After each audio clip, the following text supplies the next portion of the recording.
Hello student, स्वागत है आप सभी का एक नए लेक्चर में। और इस लेक्चर में हम ऑफिस ऑर्डर के बारे में पढ़ेंगे कि ऑफिस ऑर्डर होता क्या है, इसको लिखने का सही तरीका क्या होता है, सही फॉर्मेट क्या होता है, एग्जाम में आपको किस तरीके से लिखना होता है, किस तरीके से क्वेश्चंस वगैरह अराइज होते हैं। सबसे पहले आप ये समझिए कि ऑफिस ऑर्डर होता क्या है। सिंपल, सरल और आसान भाषा में आपको सारी चीजें समझाऊंगा, सारी चीजें बताऊंगा। लेक्चर को ध्यान से देखेंगे, सारी चीजों को समझेंगे। जैसे आपने अगर लेटर वगैरह पढ़ा होगा या फिर सर्कुलर वगैरह पढ़ा होगा तो इसमें आपको कोई दिक्कत नहीं होने वाली है। ये भी लगभग लगभग आपके सर्कुलर टाइप का ही होता है। ऑफिस ऑर्डर क्या होता है? ये एक प्रकार का ऑर्डर होता है जो कि कहिए कि ऑफिस वगैरह में जारी होता है। जैसे कि आपके जो ऑफिसर वगैरह होते हैं, बड़े बड़े अधिकारी होते हैं, वो छोटे अधिकारियों वगैरह के लिए कि उनके प्रमोशन को लेकर के या फिर उनको इंस्ट्रक्शंस वगैरह देना है, उसको लेकर के किसी एक डिपार्टमेंट में, किसी ऑफिस में कहिए कि ये ऑफिस ऑर्डर जारी किया जाता है। यहाँ पे देखिए, an office order is a written document that conveys instructions from an employer or authority to employees.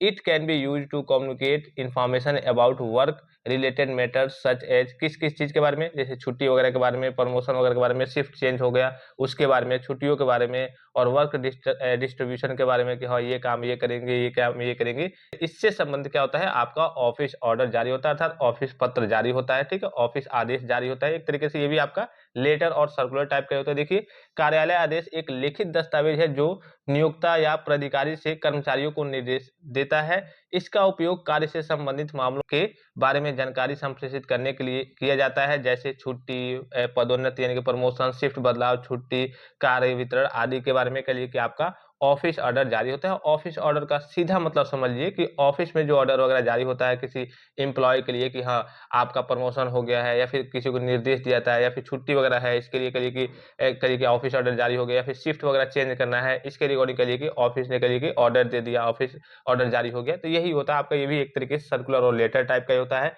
एक और डिफिनेशन है, देखिए, an office order is a formal written directive or instructions issued by a superior or authority, यानी कि कार्यालय आदेश किसी वरिष्ठ या प्राधिकृत व्यक्ति द्वारा जारी किया गया औपचारिक लिखित निर्देश या अनुदेश होता है। जैसे कि मैंने आपको कहा, क्योंकि ऑफिस की बात करें तो ऑफिस में जाहिर सी बात है कि आप अगर मान लीजिए कि एम्प्लॉय है या फिर लेबर है और आपसे ऊपर कोई अधिकारी है, कोई ऑफिसर है, तो आप तो इसको करिए कि ऑफिस ऑर्डर जारी नहीं करेंगे। ऑफिसर ही आपके लिए कोई ना कोई निर्देश देगा, या फिर अगर आपका प्रमोशन करना होगा, आपका प्रमोशन होने वाला होगा, तो ये आपका करिए कि एक पत्र जारी करेगा, एक तरीके से कह सकते हैं ऑफिस ऑर्डर जारी करेगा कि हाँ आपका प्रमोशन होने वाला है, या फिर छुट्टी होने वाली है, शिफ्ट चेंज होने वाला है, जो भी हो कंपनी में, विभाग में, कहीं पे भी। तो बड़े अधिकारियों या फिर कहिए कि बड़े पदों के ऑफिसर के द्वारा छोटे पदों या फिर एम्प्लॉय के लिए कहिए कि ये ऑफिस ऑर्डर वगैरह जारी होता है। या फिर ऑफिसर के नीचे कई सारे ऑफिसर होते होंगे और उसके बाद से आपके एम्प्लॉय भी होते होंगे जो लेबर वगैरह होते होंगे, तो ऊपर से नोटिफिकेशन आएगा, एक तरीके से ऊपर से कह सकते हैं ऑफिस ऑर्डर जारी होगा कि हाँ ये काम करना है, आपका शिफ्ट चेंज हो गया, इन इनका शिफ्ट चेंज हो गया, इन इनका यही रहेगा, आपका प्रमोशन हो गया है, इनका ये हो गया है। तो यही आपका क्या कहलाता है? ऑफिस ऑर्डर कहलाता है। देखिए नीचे नोट में दिया गया है, सर्कुलर और ऑफिस ऑर्डर को लिखने का फॉर्मेट लगभग सेम होता है। ये एक तरीके से सर्कुलर टाइप का ही होता है। क्या सेम होता है? किस तरीके से? अगर आपने सर्कुलर के लेक्चर को देखा होगा तो इसमें आपको कोई समस्या नहीं आने वाली है। कैसे लिखना होता है, ठीक है, फॉर्मेट तो मैंने बता दिया। सर्कुलर वाले लेक्चर को आपने देखा होगा तो आपको इसमें कोई कंफ्यूजन नहीं होने वाली है, उसको आप देख लेंगे। चलिए एक बार मैं आपको बता भी दूं सर्कुलर वाले चीजों से। ये आपका सर्कुलर का फॉर्मेट है, सर्कुलर का फॉर्मेट आप देख लेंगे। सबसे पहले नेम ऑफ द ऑर्गेनाइजेशन, जो भी आपका संस्थान होगा, ऑर्गेनाइजेशन होगा, कंपनी होगी, उसका नाम रहेगा, बीच में रहेगा आप उस कंपनी का एड्रेस वगैरह रहेगा, वो भी उसके नीचे तुरंत बीच में ही रहेगा। फिर आपका रेफरेंस और सर्कुलर नंबर रहेगा, ये आपका लेफ्ट साइड में रहेगा, डेट रहेगा, राइट साइड में सब्जेक्ट रहेगा, यानी कि जो टाइटल है, किस चीज के बारे में आप कह रहे हैं, प्रमोशन के बारे में है, शिफ्ट चेंज के बारे में है, कंपनी के मतलब जिस भी चीज के बारे में होगा उसका एक टाइटल होगा, उसके बारे में यहाँ पे रहेगा, ये भी आपका बीच में रहेगा। सैल्यूटेशन रहेगा, किसके लिए है, for all branches or department, ठीक है, तो ये आपका राइट साइड में रहेगा, फुल लाइन में चलते रहेगा। बॉडी रहेगा, यानी कि मेन चीज जो आप लिखते हैं पूरा बॉडी, 3-4 पैराग्राफ में, वो भी आपका फुल लाइन में रहेगा। नेम रहेगा और डिजाइनेशन रहेगा। तो ये आपका जैसे जैसे आपका सर्कुलर का फॉर्मेट होता है, सेम उसी प्रकार से लगभग लगभग आपके ऑफिस ऑर्डर का करिए कि फॉर्मेट होता है। यहाँ पे on behalf of government of Uttar Pradesh, यानी कि गवर्नमेंट ऑफ उत्तर प्रदेश की तरफ से राइट एन ऑफिस ऑर्डर, एक ऑफिस ऑर्डर आप लिखिए, एक ऑफिस ऑर्डर आप के लिए जारी कीजिए फॉर ट्रांसफर, किसके लिए? ट्रांसफर के लिए। किसके ट्रांसफर के लिए? एसएसपी के ट्रांसफर के लिए आप एक ऑफिस ऑर्डर जारी कर दीजिए, ठीक है। आप गवर्नमेंट ऑफ उत्तर प्रदेश की तरफ से, मान लीजिए कि आप सपोज कीजिए कि यहाँ पे आप कहिए कि एक बहुत बड़े अधिकारी हैं और एसएसपी के ट्रांसफर के लिए आप एक ऑफिस ऑर्डर उनको जारी कर दीजिए। यहाँ देखिए, सबसे पहले आपका रहेगा जो भी आपका इंस्टीट्यूट, संस्था, मतलब जिस भी चीज के बारे में, कंपनी हो तो कंपनी, डिपार्टमेंट के बारे में हो तो डिपार्टमेंट, जो भी होगा सबसे पहले यहाँ पे आपका क्या होगा, ऊपर उसका नाम होगा। जैसे ये गवर्नमेंट ऑफ उत्तर प्रदेश की बात हो रही है, ठीक है, तो गवर्नमेंट ऑफ उत्तर प्रदेश है। अगर यहाँ पे किसी कंपनी, किसी डिपार्टमेंट, किसी फैक्ट्री की बात होती है तो वो आपका बड़े अक्षर में होता। फिर उसका यहाँ पे एड्रेस होता और पिन कोड होता। उसके बाद से यहाँ पे आपका ऑर्डर नंबर होता। क्या होता? ऑर्डर नंबर होता। यहाँ पे ऑर्डर नंबर ज़रूरी होता है। ऑर्डर नंबर लिख करके अगर क्वेश्चन में गिवन है तो वही लिखेंगे, नहीं गिवन है तो 42, 20, 13, 12, 45 जो भी समथिंग आप जो भी एबीसीडी कुछ भी आप लिख सकते हैं। उसका से सामने आपका डेट रहेगा। फिर बीच में आपको लिखना है ऑफिस ऑर्डर, ठीक है? और उसके बाद से सब्जेक्ट इसमें देखिए, सब्जेक्ट इसमें साइड में लिखना है। यहाँ पे अगर आप देखेंगे सब्जेक्ट जो आपका इसमें था, सब्जेक्ट मैं दिखा दूं एक बार आपको फिर से।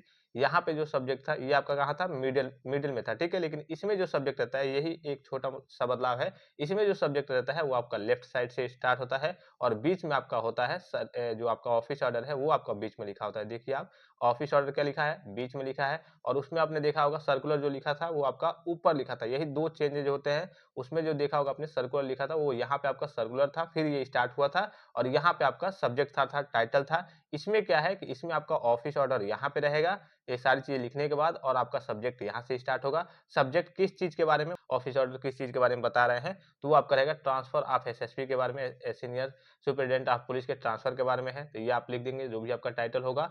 अब उसके बाद से स्टार्ट करेंगे तो स्टार्ट अब चूंकि कोई जरूरी नहीं है कि हाँ जो एग्जाम होगा तो एग्जाम में आपका यही क्वेश्चन सेम क्वेश्चन गिवन होगा, किसी भी प्रकार से दे सकता है, तो उस हिसाब से आपको स्टार्ट करना होता है। तो यहाँ पे देखिए, with the approval of the competent authority it has been decided to transfer the current SSP यानी कि senior superintendent of police Lucknow to Kanpur with effect from 15 July 2024। यानी कि जो भी अभी अप्रूवल के बाद से जो भी आपके अथॉरिटी है उससे कहिए कि अप्रूवल हो गया है, इट हैज बीन डिसाइड किया गया है to transfer the current SSP Lucknow to Kanpur. जो करंट एसएसपी है लखनऊ के, उनका लखनऊ से कानपुर ट्रांसफर हो गया है। और ये कब से करिए कि इफेक्ट मतलब कब से करिए कि लागू हो जाएगा, इनका ट्रांसफर करिए कि वहाँ पे ड्यूटी स्टार्ट हो जाएगी 15 जुलाई 2024 से उनकी ड्यूटी वहाँ पे स्टार्ट हो जाएगी। In this regard the following details are to be noted, ठीक है? ये जो फॉलोइंग डिटेल्स है इसको नोट कर लेंगे। अभी फिलहाल में जो एसएसपी हैं, ठीक है, नेम देखिए यहाँ पे XYZ है। Current posting Lucknow Uttar Pradesh. अभी करंट जो करिए कि इनका जो नाम है, तो अब चूंकि यहाँ पे नाम मेंशन नहीं है तो वही XYZ मान लीजिए, जो भी होगा राहुल राय जो भी XYZ है नाम है। करंट पोस्टिंग इनके कहाँ पे थी? लखनऊ उत्तर प्रदेश में। जो एसएसपी साहब थे इनकी करंट पोस्टिंग लखनऊ उत्तर प्रदेश में थी। अब न्यू पोस्टिंग कहाँ हो गई है? कानपुर में हो गई है। कब से उनका लागू हो जाएगा? वहाँ पे ड्यूटी स्टार्ट हो जाएगी 15 जुलाई 2024 से। अब यहाँ पे कहा जा रहा है कि the concerned authorities are directed to facilitate the smooth transition of duties and responsibilities. अब जो भी विभाग हो गया अभी जहाँ पे हैं, जितने भी अधिकारी हैं वो कहिए कि एसएसपी साहब की करिए कि देख रेख करेंगे, और उनकी भी जिम्मेदारी है कि एसएसपी साहब का जो ट्रांसफर हो रहा है तो सारी व्यवस्था वगैरह उनको उनकी बनाएंगे। The transferred officer is instructed to comply with the transfer order and report the respective authority in the new district. अब जिनका ट्रांसफर हो रहा है एसएसपी साहब का, वो कहिए कि जो भी निर्देश दिए गए हैं और उनको जो भी ट्रांसफर ऑर्डर मिला है उसको ले जा करके, और जो भी जहाँ पे नए जिले में उनका, चूंकि उनको लखनऊ से कानपुर जाना है तो कानपुर जिले में जाकर के वहाँ पे अपनी ड्यूटी वगैरह करेंगे। और we extend our best wishes to mister XYZ। जो भी मिस्टर XYZ जो भी एसएसपी साहब है उनको बधाई है, उनको बेस्ट विशेज है जो उन्होंने फॉर ए सक्सेसफुल टेन्योर इन लखनऊ। जब तक उन्होंने ड्यूटी की लखनऊ में काफ़ी अच्छे से की, काफ़ी अच्छे तरीके से की, ठीक है? तो उनके लिए इनको उसके लिए इनको बधाई है। और लास्ट में आपका ऑथराइज का सिग्नेचर रहेगा, गवर्नमेंट ऑफ उत्तर प्रदेश के द्वारा जारी किया गया है। तो यही सिंपल सा नॉर्मल सा ऑफिस ऑर्डर लिखने का तरीका होता है। कभी कभी आपकी कंपनी से रिलेटेड देता है ऑफिस ऑर्डर, कभी कभी आपके फैक्ट्री से रिलेटेड, कभी कभी किसी संस्थान या फिर विभाग से रिलेटेड। तो जो भी देगा, जैसे आपने सर्कुलर पढ़ा था उसी टाइप का होता है, जिस हिसाब से देखा है बस आप ये फॉर्मेट देख लीजिए। तो ये आपका सिंपल सा, सरल सा और आसान सा तरीका होता है ऑफिस ऑर्डर लिखने का। आई होप ये लेक्चर आपको काफी ज्यादा हेल्पफुल और इन्फॉर्मेटिव लगा होगा। फिलहाल इस लेक्चर में इतना ही, इजाजत दीजिए। धन्यवाद, थैंक्स फॉर वॉचिंग। मिलते हैं नेक्स्ट लेक्चर में।